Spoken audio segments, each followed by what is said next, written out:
ভাঙা আয়না নিয়ে সংস্কার প্রায় সব সংস্কৃতিতেই একই। রোমান আমল থেকেই এই ধারণা জনপ্রিয় হয়ে ওঠে যে আয়না ভাঙলে 7 বছরের জন্য দুর্ভাগ্য ছায়াসঙ্গী হয়ে থাকে। বাড়িতে ভাঙা আয়না রাখতে নিষেধ করে আধুনিক বাস্তুশাস্ত্র। হিন্দু শাস্ত্র মতে আয়না মানুষের আত্মার অংশকে তার ভিতরে ধরে রাখে। আবার যখন দেবতা বা অপদেবতারা কোনো মানুষের সঙ্গে যোগাযোগ করতে চান, তারা আয়নার মাধ্যমেই তা করে থাকেন। ফলে আয়না ভাঙা জীবনে বিপর্যয় ডেকে আনতেই পারে। আবার অনেকেই বিশ্বাস করেন আয়না ভাঙলে অর্থভাগ্য ক্ষতিগ্রস্ত হয়। ভাঙা আয়নার স্বপ্ন কোনো প্রিয়জনের আসন্ন মৃত্যুকে ব্যক্ত করে। তাই ভাঙা আয়না কালো কাপড়ে মুড়ে মাটিতে পুঁতে ফেলেন অনেকে। তবে ভাঙা আয়না নিয়ে এসব সংস্কারের পিছনের যুক্তিও খুঁজে বেরিয়েছেন অনেকে। তাদের মতে প্রাচীনকালে আয়না তৈরির প্রক্রিয়া ছিল সময় সাপেক্ষ ও কষ্টসাধ্য।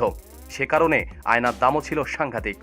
তাই আয়না যাতে যত্নে ব্যবহৃত হয় সেই বিষয়টিকে নিশ্চিত করতেই এসব সংস্কারের জন্ম দেওয়া হয়। তাছাড়া ভাঙা আয়না সংসারের জন্য বিড়ম্বনা। কাচের ভাঙা টুকরায় যে কেউ আহত হতে পারে। তাই ভাঙা আয়না ব্যবহারের নিরুৎসাহিত করতেই এমন নিষেধাজ্ঞা। প্রতিদিন সব খবরাখবরের জন্য সাথেই থাকুন এবং সাবস্ক্রাইব করুন। ধন্যবাদ।